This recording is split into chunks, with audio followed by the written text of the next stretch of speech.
Salam sejahtera bagi kita semua. Rahayu. Ini kita beri judul dengan polisi, kekuasaan, dan Bromo Corah. Sedulur sikep, seudara, sebangsa, dan setanah air. Hari ini kita tidak sedang membicarakan soal teknis birokrasi. Kita sedang membicarakan hakikat negara hukum dan masa depan demokrasi Indonesia. Perdebatan tentang apakah kepolisian Republik Indonesia harus berada langsung di bawah presiden atau di bawah Kementerian Dalam Negeri bukanlah persoalan ideologis. Bukan pula persoalan konstitusional yang sakral. Ini adalah persoalan administrasi dan tata kelola kekuasaan. Dan karena itu, mari kita letakkan diskursus ini di atas nalar, bukan emosi. Di atas ilmu hukum, bukan kepentingan institusional. Sedulur sikep saklawase. Konstitusi kita tidak pernah memerintahkan bahwa kepolisian harus berdiri sebagai institusi superpower yang nyaris tanpa kontrol administratif. Undang-Undang Dasar 1945 hanya menegaskan adanya fungsi keamanan dan ketertiban serta prinsip supremasi sipil. Artinya jelas, penempatan kepolisian adalah kebijakan hukum terbuka. Boleh di bawah presiden, boleh di bawah menteri, selama tunduk pada hukum dan akuntabilitas publik. Tidak ada dogma konstitusional di sini. Yang ada hanyalah tanggung jawab kenegaraan. Namun persoalan besar bangsa ini bukanlah di mana polisi ditempatkan, melainkan bagaimana polisi bekerja.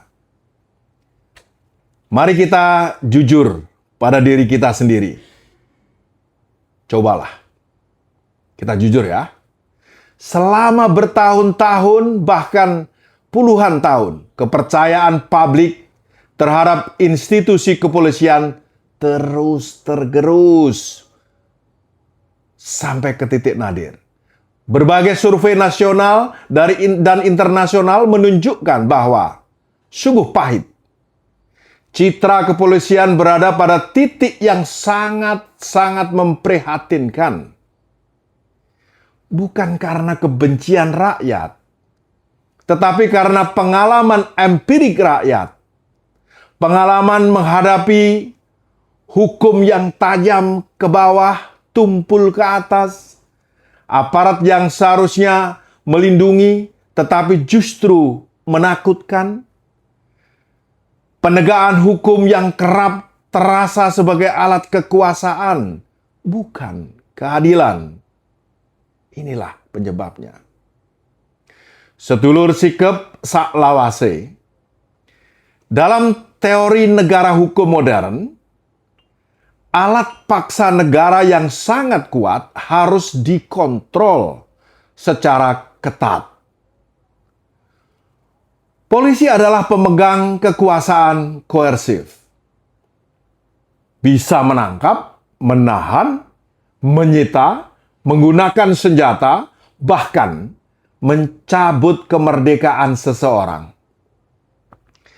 Jika kekuasaan sebesar itu terkonsentrasi dan minim pengawasan dan dibungkus dengan imunitas moral institusional, maka yang lahir bukan negara hukum, melainkan negara kekuasaan. Di titik inilah kita harus bersikap jujur dan berani. sikap pimpinan kepolisian yang lebih sibuk mempertahankan posisi struktural ketimbang menjawab krisis kepercayaan publik bukanlah sikap seorang negarawan. No, nahi. Seorang negarawan tidak bertanya, di mana posisi institusi saya paling kuat. Tetapi bertanya tentang apa yang paling sehat bagi demokrasi dan keadilan mestinya. Seorang negarawan seharusnya bertanya, apa yang terbaik untuk rakyat dan negara ini? Bukan di mana posisi institusi saya paling kuat. Wow. Sedulur sikap seudara, mari kita tegaskan satu prinsip sederhana namun fundamentalis. Dimanapun polisi ditempatkan, tidak akan menjadi masalah selama kinerjanya profesional, bersih, dan tunduk pada hukum.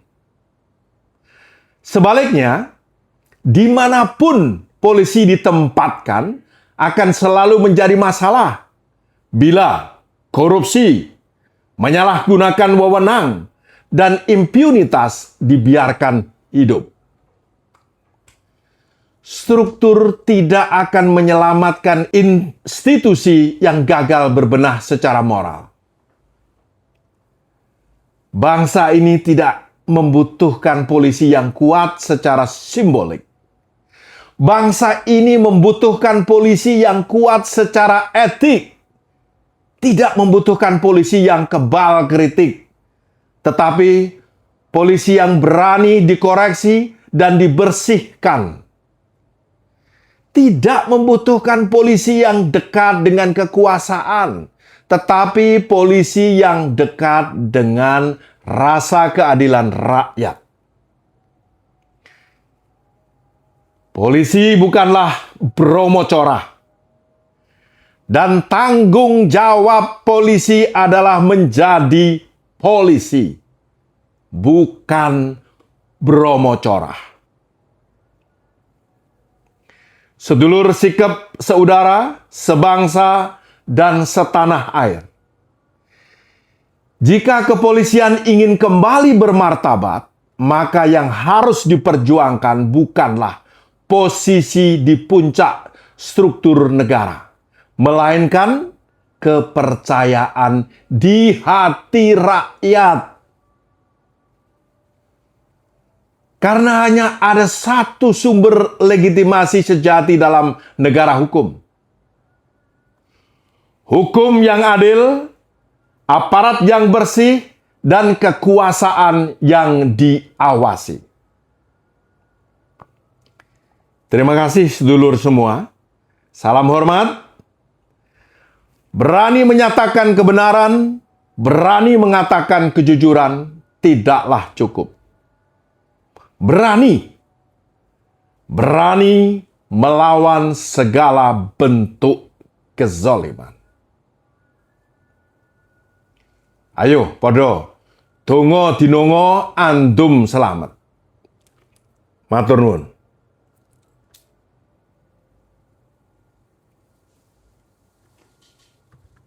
Okay.